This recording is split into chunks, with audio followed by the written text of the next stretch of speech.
Have you ever seen a Christian expose someone online and wonder, is this actually biblical or is this just being petty? Today we're talking about if we should ever call someone else out, and if so, how. Hey, welcome to Growing Up Kingdom. My name's Daniel, and I'm so excited that you're here. If you've been looking for a place where you feel like you can be encouraged, where you feel like you can grow in your confidence, this is an absolutely great place to do that. So make sure that you stick around. Now, this is a fun episode because I've been seeing this around quite a bit. I've seen people calling each other out online, every once in a while in person, but it's usually really prevalent online. Now, first thing you're probably thinking when you click on this video is, or on this, listen to this podcast is, Daniel, isn't that pretty much what you're doing? Now you're going to go call out the people who are calling people out. No, I just wanted to create a podcast where we stop and think about this, where we consider it. I'm not going to call anyone out. I'm not going to use any names. If you want to think about the people you've watched, the content you've consumed, feel free to do that, but you're not going to find me dropping any names here. You're not going to find me criticizing any specific person. But let's talk about it. What even is Christian cancel culture? What do I mean when I'm saying that? It's not just unfollowing someone or, maybe talking about a content creator or someone else to a friend. It's this public shaming in Jesus' name.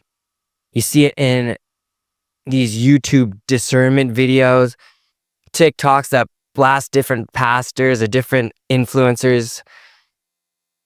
That's what I'm talking about. It's not just like this little, I wonder if that was biblical or not, or this person's theology might be a little off. It's this public shaming, this public criticism that people carry out online, intent on usually attacking someone else. Now, we see it done in the world all the time. Different people talking about about other people, slandering each other. But does that have a place in the church? Maybe you don't even believe in the Bible, but you clicked on this video because you've seen that happening around. You're like, man, I see this one Christian criticizing this other Christian, and aren't they all supposed to love each other? That's a big problem. What does the Bible actually say about calling people out? Obviously, the Bible does tell us to point things out when they're not right. Yes. Also, the Bible tells us to love each other. What's the fine line? Are the people posting these videos online, are they doing it the right way? Are they supposed to be doing this? Are they not supposed to be doing this? What does the Bible have to say about this? Ephesians 4:15 says, rather speaking the truth in love, we are to grow up in every way into him who is the head, into Christ. So truth isn't optional. Nowhere in the Bible do we find truth optional. Like, yeah, you can say the truth if you want to, but you don't have to. Truth isn't optional, but neither is love. Truth is necessary, but love is also necessary. And I think a lot of people online, they get this wrong. They think it's all about the truth. It's all about the truth. I got to bring the truth. I got to bring the truth. I got to bring the truth. Sometimes I'm like that. Like even just interacting with other people where I'm like, man, they need to know the truth. I got to tell them the truth. Truth isn't optional. It's true, but neither is love. We need to keep love in mind in anything we do. So the question is, are we correcting people to help them, or are we correcting them to hurt them? If you watch certain discernment videos on YouTube or different TikToks about different pastors, it doesn't seem like these people posting the content genuinely care about helping anyone. It seems like they're often out to hurt the person they're talking about, hurt the people who look up to them, maybe hurt anyone else who's listening. Even though it's not framed like this, if you watch some of these people, sometimes you don't see any genuine interest in helping anyone at all. It's all just meant to hurt someone else. I've seen people publicly criticize pastors, preachers, worship leaders on all sorts of different things. Wrong theology, questionable practices, any small little thing we disagreed with, a sermon analogy, an example. I've seen people criticized about all sorts of things online. And I'm not saying some of those things don't need to be addressed. I'm not saying those things don't need to be pointed out. But a lot of people, they just point it out just to hurt someone. And obviously that's not coming from love. How did Jesus do it? How did Jesus correct people? Let's talk about that for a minute. If we say we're going to correct people properly, and we say we have an interest in truth, but we also want to do it in love, how do we do that? Let's look at Jesus' example. We see that Jesus publicly corrected the prideful religious leaders. We see that in different places. But we also see that he was very gentle with the broken people. There were certain people, yes, he went out and he criticized them right away. And he said, man, you called them names, did all sorts of stuff. But he was really gentle with the broken people, with the hurting people. Jesus never shamed other people to get more clicks, so to speak. He never publicly shamed anyone else to get more people to follow him or more people to listen to his ministry. We never, at least when I read the Bible, I can't find anywhere where Jesus intentionally hurts someone else, shames someone else, slanders someone else, just so he can get more attention. I don't see that anywhere. In Matthew 18, we see that Jesus has, there's like this whole explanation here. There's this whole explanation of how to walk through when someone else makes a mistake. It says, if your brother sins against you, go and tell him his fault between you and him alone. If he listens to you, you have gained your brother. But if he does not listen, take one or two others along with you. So you bring a couple other people into it. It goes on, if he refuses to listen, then tell it to the church. Now, obviously, I'm jumping around a little bit. You can go read the whole thing if you want. But that's the point. It's private first, then it goes to a smaller group, and then it goes public. That's the model here. Private first, then to a smaller group, and then to the public. But most people, they skip straight to step 3. Most people go straight to step 3. That's hard to say. But that's not Jesus' way. Again, you look online at these discernment YouTube channels or these TikToks talking about different people. A lot of them, I don't believe, have ever sat down with this person one-on-one to confront it. And from then on, a lot of them have not gone to maybe a smaller group, a couple of people, before doing it publicly. They sat down, they watched a YouTube video, they listened to a sermon, they said, that's not right. The whole world needs to hear about this. This is false doctrine. Maybe the person slipped up once, maybe they misspoke, said something on accident, and now all of a sudden this person's blasting them all over social media. That's obviously not a biblical model for correction. That's someone who's out to get clicks, someone who's out to get likes, someone who's out to get followers, someone who's out to get ad money maybe, someone who's out to get clout for themselves by building a big channel. That's what that is. That's not, well, I'm going to say it this way. A lot of those discernment channels, I would say, is not even that much discernment in the people. They don't have the discernment to walk through the steps properly.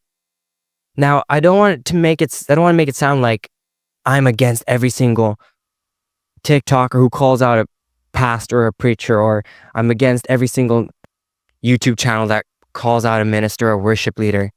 I'm not saying that at all. I'm saying be careful with how you do it. Be careful to the people you listen to on how they do it. There are some channels, again, I said, I'm not dropping any names here, but there are some channels that do it really well. People who are maybe have been in the industry, are currently in the industry, know certain things, know certain people, and they will make thoughtful, educated videos breaking down, this person said this person said that, here's why I don't agree with this is why I don't think we should listen to this.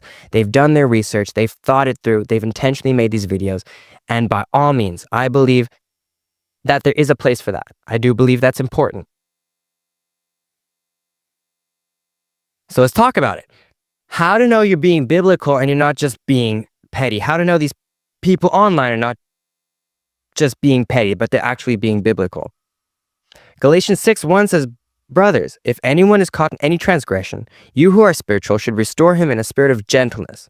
Keep watching yourself, lest you too be tempted. So, I don't want to say this like, oh yeah, you got to restore everyone who makes a mistake. You just got to blindly forgive everyone. But think about it. If you were the person who's posting the videos online, or you're the one consuming it, have you prayed for the person first? Do you want restoration for the person, or are you just out to get a reputation for yourself? Do you think these people who are posting these videos, do you think they're out for restoration? Do you think they're looking to get restoration for this person, or do you think they're just out to make a reputation for themselves?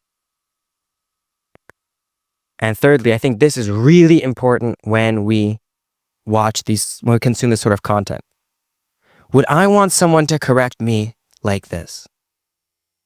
Would you want someone to correct you the way these people are blasting these worship leaders online, criticizing these pastors, these preachers on TikTok, on Instagram, on YouTube? Is that how you'd want to be corrected? I know for me personally, that's not how I want to be corrected. If I'm going to be corrected, I'd rather one person bring it to me. Just like we saw in Matthew, one person can bring it to me. And if I don't listen, if I ignore them, if I personally decide to say, you know what, I hear what you're saying, but I'm not going to take it, then I do think that person has a right to bring in another couple people and sit me down and say, hey, we still don't think what you're doing is right. We got to have a talk about this. Now, if I still don't change, at that point, I do think it's right. Yes, tell the world, hey, Daniel's theology is all screwed up. Daniel said this on his podcast. We tried to talk to him. I told him personally he wouldn't listen. I brought in a couple other people, they wouldn't listen. Now go ahead and tell the world he won't change. Make sure you don't listen to his content. Go unfollow him, unsubscribe.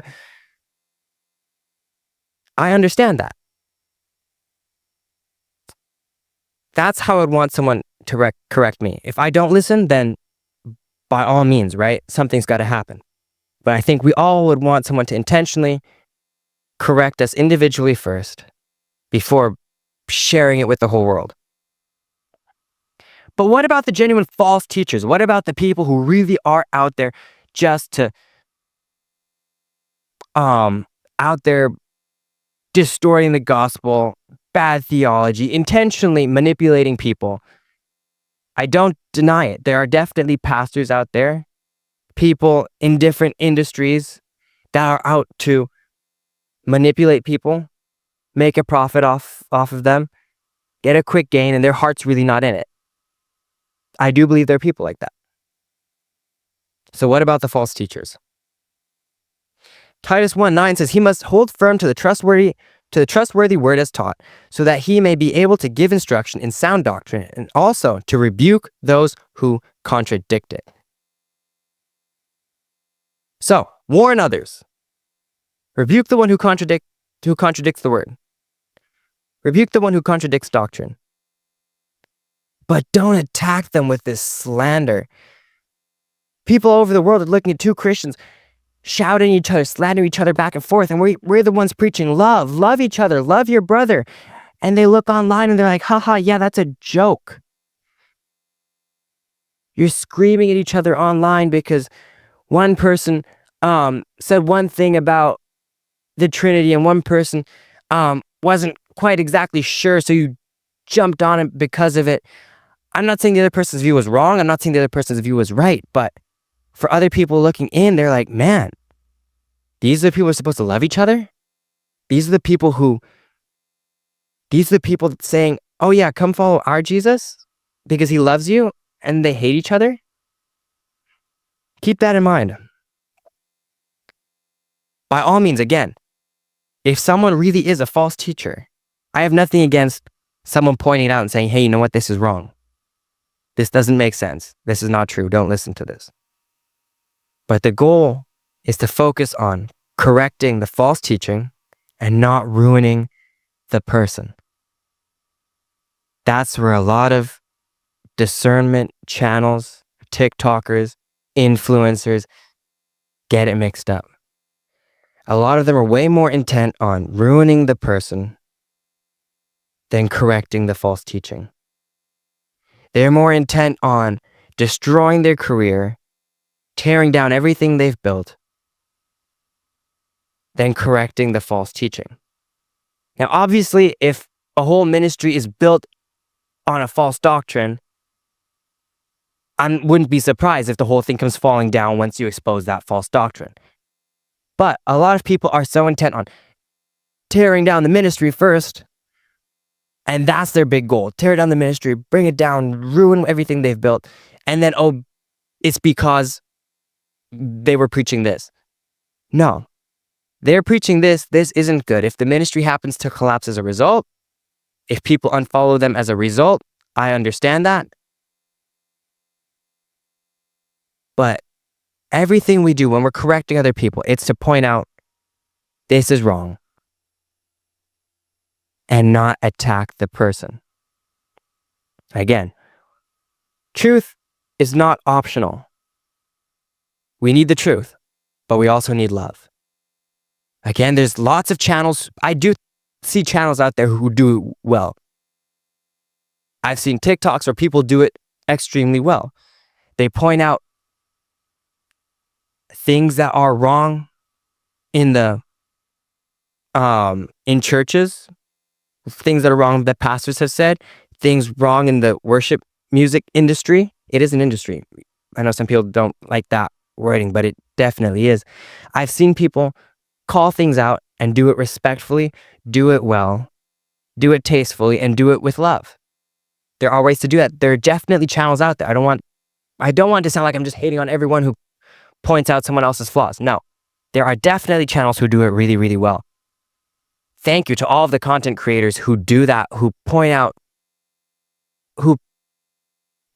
what's right and what's wrong and do it lovingly and do it with grace, intent on pointing out wrong theology and pointing out what's wrong rather than slandering a person or tearing someone else down.